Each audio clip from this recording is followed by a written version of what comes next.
Welcome back to the morning show. My name is Grace Edwards, and I would like to welcome today's celebrity host, Cameron Edwards.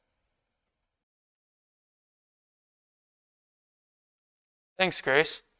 My name is Cameron Edwards, and I'm coming to you live from James A. Garfield High School this Thursday, January 14th. Please stand for the Pledge of Allegiance. I pledge allegiance to the flag of the United States of America and to the republic for which it stands, one nation, under God, indivisible, with liberty and justice for all. Now on to some sports news. In our sports news, congratulations to the Lady G-Men basketball team on their victory over the Streetsboro Rockets last night. The intense back-and-forth gameplay kept fans on the edge of their seat until the very last minute. Tonight, our wrestlers will take on Mogador and Liberty at home. A live stream will be provided at jackschools.org/live-sports. Coverage begins at 6 p.m.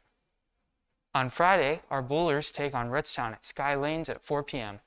and the boys basketball team heads to Mogador to face off against the Wildcats at 5:30 p.m. Saturday is a busy day for our G-Men athletes as the wrestlers head to Ravenna for a 9 a.m. start. The boys and girls basketball teams will be traveling to Hartville to take on the Lake Center Christian Tigers. The Lady G-Men have an 11 a.m. start and the boys will follow at 5:30 p.m. Stay safe, Garfield. It is important to remember to back up, mask up, and wash up. Keep your face mask over your nose and mouth at all times. Masks are not effective if worn below your nose.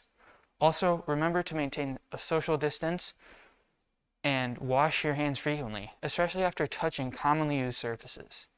These 3 simple steps will help keep cases of COVID in our schools and community low. Expect cloudy skies with intermittent periods of rain today. Highs will reach the mid-40s, while overnight temps will fall to the upper 30s. Friday, plan for scattered showers throughout the day with highs in the lower 40s. Now on to fun fact of the day. Move over, Sharknado. According to ocean engineer Brendan Phillips, sharkcanos are the new thing. His team traveled to the Solomon Islands to research geothermal currents and instead found a variety of sharks living in an active underwater volcano called Kavachi. Divers were unable to investigate due to the depth of the volcanic crater, risks of burns from the acidity of the water, and intense heat. Instead, the scientists sent a deep-sea camera into the crater for an hour, capturing footage of the unexpected volcano dwellers. For lunch today, you can have a crispy breaded chicken sandwich or macaroni and cheese. Sides include fries, fresh vegetable, or fruit. Breakfast tomorrow will be Eggo confetti mini pancakes. Stop by the Commons in the morning to pick some up. Today's TikTok, submitted by Garfield Senior Elizabeth Edick, showcases a keepsake symbolic of a certain athlete's recovery from a leg injury. They made a trophy out of his leg brace. You may have seen that 3 years ago, Alex Smith suffered one of the worst injuries in NFL history. What's crazy is that after years of rehabbing, he refused to give up football, and he got back to starting for Washington this season. But that is not it.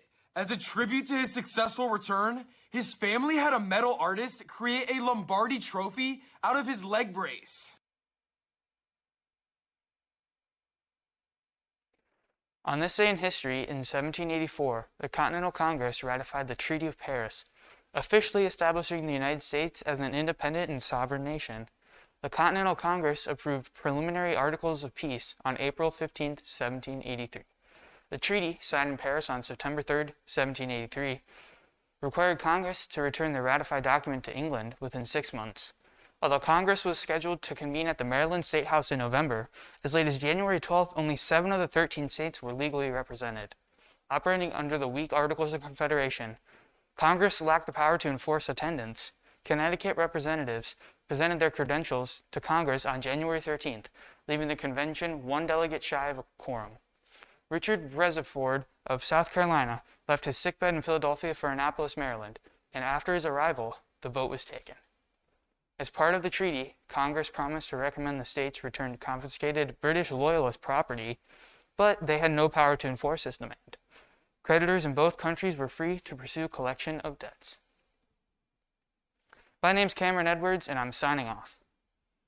I've had an awesome time hosting today. Have a great day, and go G-Men!